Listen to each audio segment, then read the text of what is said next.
She hadn't planned to bring her son to work. Not today. Not ever. But when the sitter canceled last minute and her backup didn't pick up the phone, Rosa had no choice. She wrapped a clean blanket around 3-year-old Liam, packed a few snacks in a tote, and whispered, "Please, just be good today, baby." Rosa worked as a cleaner in one of the city's most powerful corporate buildings, Hartwell Global. She had only started a few months ago, keeping her head down, staying late, cleaning floors, boardrooms, and bathrooms no one cared about. It wasn't glamorous, but it paid, and that was enough. Liam clung to her leg as she entered the glass doors. The security guard, Franklin, gave her a puzzled look. "Morning, Rosa. You know kids ain't allowed on the premises." I know. It's just for today. The sitter bailed on me. I'll keep him out of sight." Franklin sighed, but let her through. She gave him a grateful nod. She tucked Liam in a quiet corner of the storage room near the HR office and handed him her phone to watch cartoons. She kissed his forehead and told him to stay quiet. "No noise, okay? Mommy has to work." Liam nodded, his big brown eyes full of trust. Rosa scrubbed floors, emptied bins, and dusted every surface with practice speed. Every half hour, she checked on Liam. He was quiet, calm, being the good boy she needed him to be. But fate has its own script. At 11:45 a.m., just as Rosa was cleaning the executive floor, the fire alarm glitched and let out a short but loud burst. Liam, startled and frightened, pushed open the storage door and came running down the hall, crying for her. She froze. And at that exact moment, the CEO stepped out of the elevator. William Hartwell. Tall, sharp-jawed, mid-30s, the type of man who looked like he'd never known a hard day in his life. Everyone in the building either feared him or worshipped him. Rosa mostly tried to avoid his floor entirely. Now here was her son, sobbing, calling for her, stumbling straight into the CEO's path. "Mommy," Liam wailed. Rosa darted forward, scooped him into her arms, apologizing breathlessly. "I'm so sorry, sir. Please forgive." But William didn't respond. He didn't even blink. He just stood there, staring at Liam, like he'd seen a ghost. His eyes went wide. His lips parted. And in a voice barely above a whisper, he said, "He looks just like me." Rosa froze. Her heart stopped. "What?" William stepped closer, his voice shaking now. "What's your son's name?" She clutched Liam tighter. "Liam. Liam Carter." William took another step. "Carter." She nodded, warily. He rubbed a hand across his face and let out a short, stunned laugh. No, that can't be. It's been." He looked at Liam again, then at her. You're Rosa Martinez?" Her knees almost gave out. He knew her name. Of course, he did.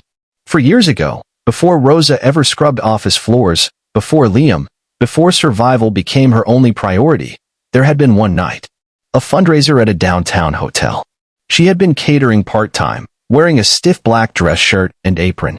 He was the guest of honor, handsome, charming, and kind that night, unlike the cold businessman he became later.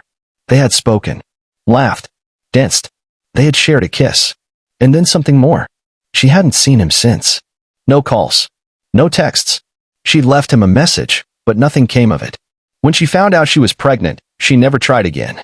She assumed he had just used her. Now here he was. And he was looking at their son. "I tried to reach you," she said, her voice cracking. "Once. But I figured you wouldn't care." William looked shattered. "I never got the message. I didn't even know your full name. It was one night, yes, but I remembered it. I never forgot." Liam clung to her shoulder, watching him with curious eyes. "Can we talk?" William asked. "Somewhere private?" She hesitated, then nodded. They sat in a conference room. Rosa explained everything, how she had raised Liam alone, how she worked 2 jobs, how hard it was but how much she loved her boy. William sat silently through it all, as never leaving her or Liam. "I had no idea," he murmured again. "Rosa, I would have it." "I know," she said quietly. "But that's the past." A silence hung in the air. Then William turned to Liam. "Hey, buddy." Liam blinked at him. "Hi. Do you like dinosaurs?"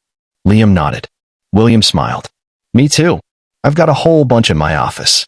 Want to see?" Liam looked up at Rosa for approval. She gave a soft nod, her chest tightening. William took Liam's small hand, and the 3 of them walked down the corridor together. That image, her son between her and a billionaire, felt surreal. Over the next week, everything changed. William sent a lawyer and a mediator to her apartment to talk. He didn't demand custody. He didn't accuse her of hiding anything. He just wanted to be a part of Liam's life. He offered her a better apartment, a private school for Liam, and any support she needed, not as charity, but as responsibility. He apologized, sincerely, for vanishing. But most of all, he spent time with Liam. Playtime, park trips, bedtime stories over video calls. Rosa watched all this with guarded eyes. But slowly, the ice around her heart started to melt. She saw how William looked at Liam, not just with awe, but with love. Real love. One evening, weeks later, William asked her to dinner, not a fancy one, but something simple, with Liam included. They went to a quiet place near the river. After dinner, while Liam played with his toy truck at the table, William turned to her. "I've made a lot of money, Rosa, but nothing compares to what I felt the first time I saw him. You gave me a son. I want to do right by both of you." She looked at him, tears threatening. "I don't want to just be his father," he continued. "I want to be there for both of you. If you'll let me." "You don't owe me anything," she said, voice soft. "It's not about owing. It's about wanting to be the man you both deserve." Rosa bit her lip. Her heart was thundering. "You broke my heart once," she whispered. "I can't survive that again." William reached across the table, took her hand. "Then I'll spend the rest of my life proving I won't." Liam dropped his truck and tugged her arm. "Mommy, can he come home with us tonight?" She looked at her son, then at the man who'd turned her world upside down. She smiled through tears. Maybe not tonight, but someday soon. And someday came sooner than she expected. Months passed. William never disappeared again. He showed up at school events, weekend visits, doctor's appointments. Slowly, cautiously, Rosa opened her life, her heart. And one bright spring morning, in a park filled with laughing children and blossoms in bloom, William knelt down, not just in front of Liam, but in front of Rosa. He pulled out a ring.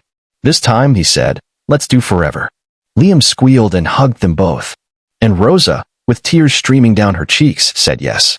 Because sometimes, even the most broken roads lead home.